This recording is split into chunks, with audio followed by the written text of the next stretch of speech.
நம சிவாய வாழ்க. நாதந்தே பாதம் வாழ்க. நம சிவாய வாழ்க.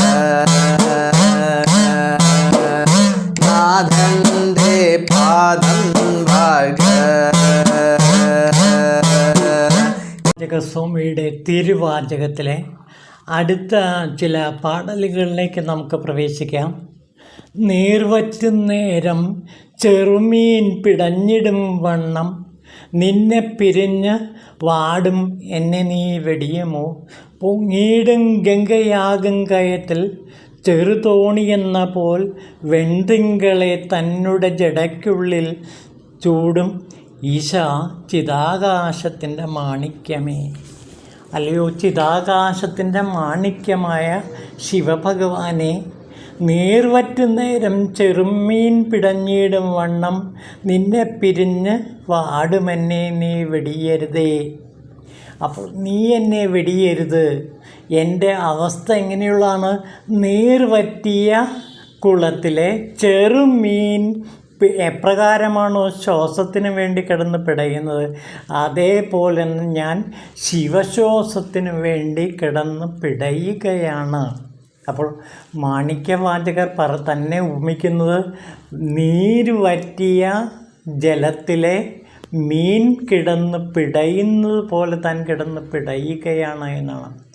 ഈശ്വര ദർശനത്തിന് വേണ്ടി, ശിവദർശനത്തിന് വേണ്ടി മാണിക്യവാചകർ നീർവറ്റിയ കുളത്തിലെ ചെറുമീൻ എപ്രകാരമാണോ ശ്വാസത്തിന് വേണ്ടി കിടന്ന് പിടയുന്നത്, അതേപോലെ നിന്നെ കാണാൻ വേണ്ടി ഒരു ശിവശ്വാസം എടുക്കാൻ വേണ്ടി ഞാൻ നിരന്തരം പാടുപെടുകയാണ്.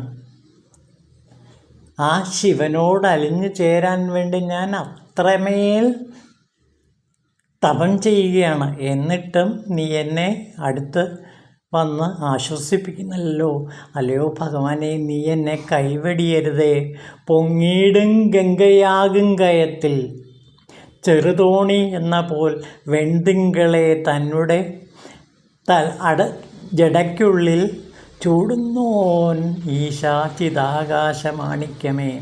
അല്ലയോ ഭഗവാനെ, അങ്ങ് തിങ്കളിനെ ജടയ്ക്കുള്ളിൽ ചൂടുന്നവനാണ്.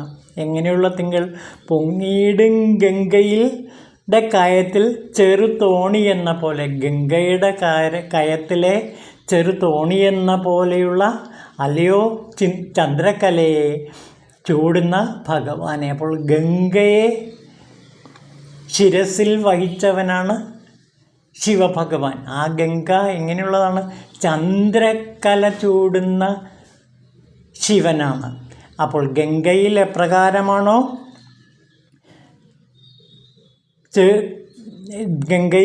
എപ്രകാരമാണോ തിങ്കളാകുന്ന, ചന്ദ്രനാകുന്ന ആ കല, തിങ്കൾ കല പ്രകാശിക്കുന്നത്, അതേപോലെ അങ്ങ് ചിതാകാശത്തിൻ്റെ മാണിക്യമേ, പൊങ്ങിയിടും ഗംഗയാകും കയത്തിൽ ചെറുതോണി എന്ന പോൽ വെൺതിങ്കളെ തന്നെ ജടയ്ക്കുള്ളിൽ ചൂടുന്നോൻ ചിതാകാശമാണിക്യമേ. അല്ലയോ ചിതാകാശമാണിക്യമായ ശിവഭഗവാനെ, അങ്ങ് ഗംഗയിൽ ജടയിൽ ഗംഗയെ ചൂടുകയാണ്.